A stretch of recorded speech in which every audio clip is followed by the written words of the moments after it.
Paano mo nga ba malalaman kung genuine ang love sa'yo ni partner? Oh, Kuya Poy, na-realize ko, Kuya Poy.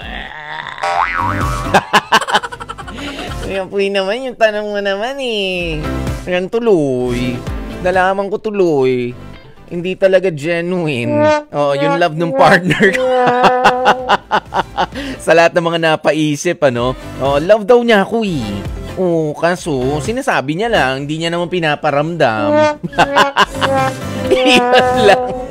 Ayan eto na nga po ang inyong mga kasagutan, mga kapatid. Sabi ni Maria Lourdes Nercua, kahit nagbago na ang physical na appearance ko, mahal niya pa rin ako. Kahit na nga toothless na ako. Salamat Maria Lourdes for being honest. Kahit na nawala na yung ngipin. Na dati yun yung nakakuha ng atensyon ng kanyang jowa, yung magandang ngiti. Nawala na yung ngipin na sparkling teeth. Nawala na, mahal pa rin. Ay, genuine yan. Ito, si E.C. Torno, sabi niya sa sagot niya, para sa akin, genuine ang love ng aking partner dahil ako lang ang pinakasalan niya at nakatatlo na kaming anak ngayon. Genuine ang pagmamahal sa'yo kasi wala namang ibang motibo na magtataksil o mangangaliwa ang asawa mo. Inaalagaan na hindi ka binibitawan ng mga masasakit na salita at hindi pa pinapaiyak. Kumbaga, sa'yo lang talaga nakatuon ang kanyang pagmamahal. Kaya dapat kung tayo ay magmamahal sa isang tao lang, at pahalagahan mo siya. Salamat, Kuya Poy. Ang sweet naman ni Easy Torno. Siguro sasabihin ng iba dyan, sana all. Renato C. Sabi niya, genuine ang love kapag binibigay niya ang lahat kahit wala nang matira pa para sa kanya. Talaga naman selfless love. Norma Feliciano, genuine ang pagmamahal if you love him at his best and you still love him at his worst.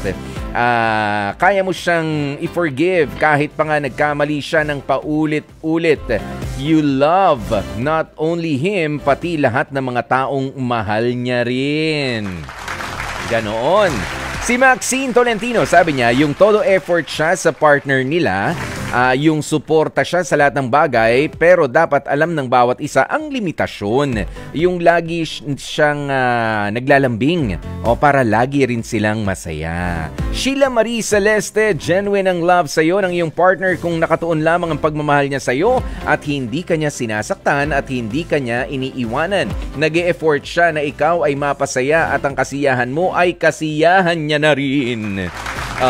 Ikaw lang ang mahal niya talaga, wala nang iba pa.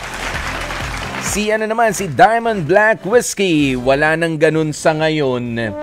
Sabi, ang tanong, paano mo malalaman na may babae siya? Lagi siyang sweet sa'yo at mapagmahal na asawa. Ganun sana ang tanong. May suggestion na tanong. Si Diamond Black Whiskey. Kahit na sweet daw, nalalaman.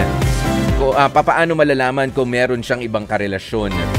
Si Marvin, sabi ni Marvin, sa pagkain pa lang po, malalaman na yan kung genuine ang pagmamahal sa'yo. Aba, talaga ba? Kapag hindi ka binetchin, ganun ba yun, Marvin? Kapag hindi ka nahilo sa pagkain.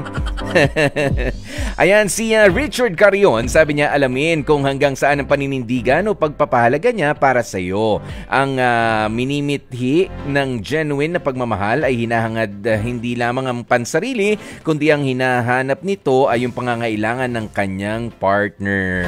Ayan, at sa marami pang iba na sinabi nitong si Richard Carion. Thank you so very much, mga kapatid, sa inyong magagandang mga sinabi at sa inyong pagsasabi sa amin din, at sa marami sa ating mga nakikinig kung paano nga ba malalaman kung genuine o totoo talaga ang pagmamahal sa'yo ni partner. Iba-iba ang naging paraan, iba-iba ang inyong mga eksplanasyon, pero ganyan ho talaga. Ine-expect namin na iba-iba dahil magkakaiba rin tayong mga tao.